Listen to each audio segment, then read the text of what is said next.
The front lines had been loud for months, but late November carried a different kind of tension.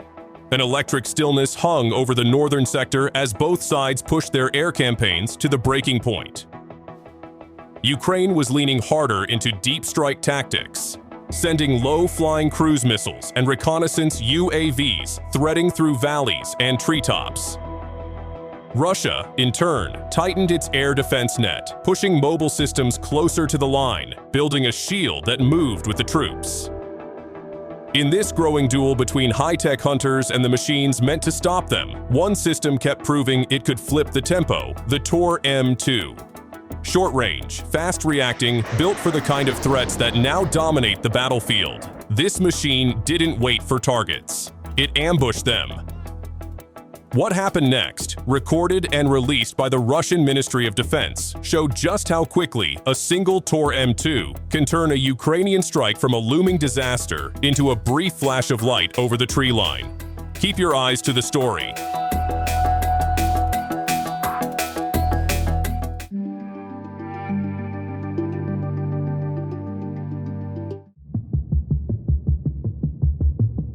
The late 2025 intercept wasn't a lucky one-off for Ukraine, because it was the peak of a relentless series of engagements for Russia. Published on November 29th by the Russian Ministry of Defense Telegram channel, the footage shows a Tor M2 air defense system from the Sever Group springing into action during combat alert duty, shielding both civilians and frontline units. As the enemy cruise missile approached, the crew locked on, launched, and destroyed it mid-air, cutting the incoming threat out of the sky before it could reach its target. Prior to another footage published on November 8th by the Russian Ministry of Defense Telegram channel, the footage shows a Tor M2 air defense crew from the 27th Guards Motorized Rifle Division, operating under the center group of forces, detecting and taking down a Ukrainian Shark reconnaissance UAV in the Krasnoarmeysk direction, erasing the drone before it could relay a single frame of intelligence.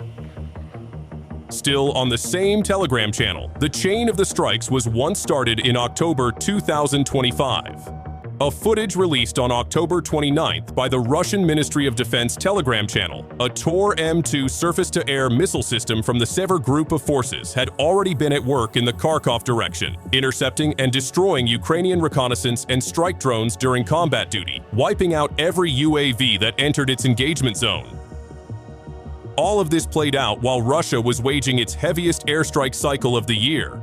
In October alone, Moscow launched 5,300 Shahed drones, 74 cruise missiles, and 148 ballistic missiles, according to a detailed CSIS analysis of the campaign.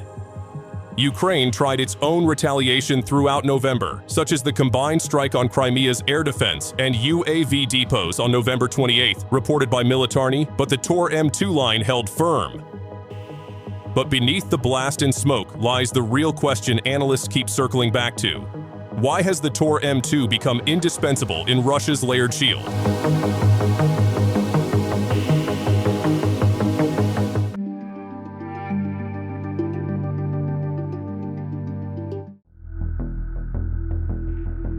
Russia's air defense isn't one machine or one radar, it's a stacked ecosystem.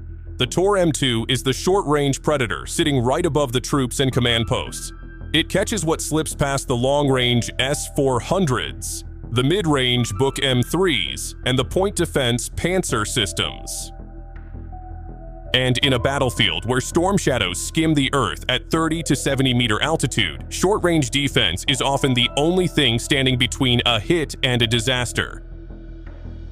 One Tor M2 unit can protect 700 square kilometers against aircraft, or 150 to 450 square kilometers against precision weapons, areas that increase dramatically when deployed as batteries.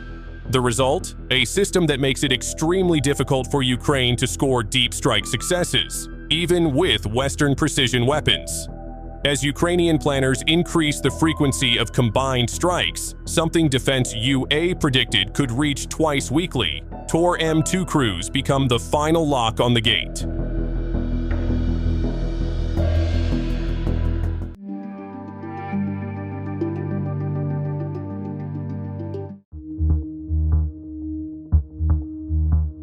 Seeing this movement, clearly, Russia is heading into a winter campaign shaped by escalation, not restraint.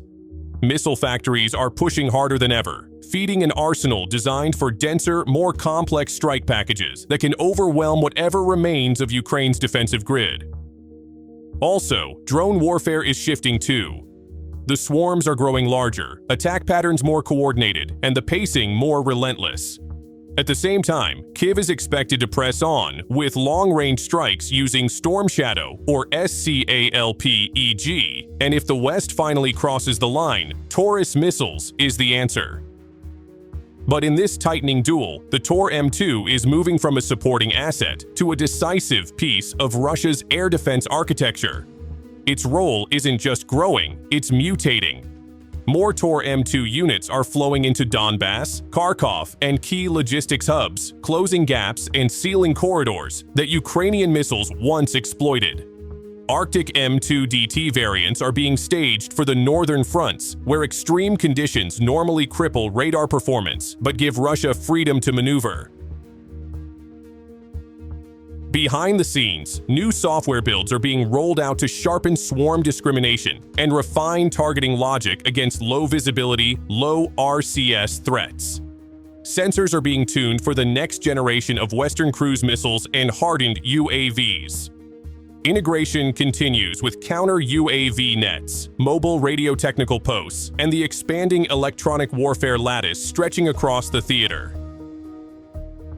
This is the new rhythm of the winter fight. While Ukraine searches for cracks, Russia welding the shield shut in real time. And standing at the forward edge of that shield is the Tor M2, fast enough to redeploy between sectors, mobile enough to fire on the move, ruthless enough to swat down anything flying too low or too slow to outrun its radar sweep. Winter will be cold, loud, and unforgiving. But one thing is already clear. Every time Ukraine gambles on a deep strike, it will find the Tor M2 waiting, tracking, and pulling the trigger long before the incoming round reaches its target. That's all for today. Thanks for watching.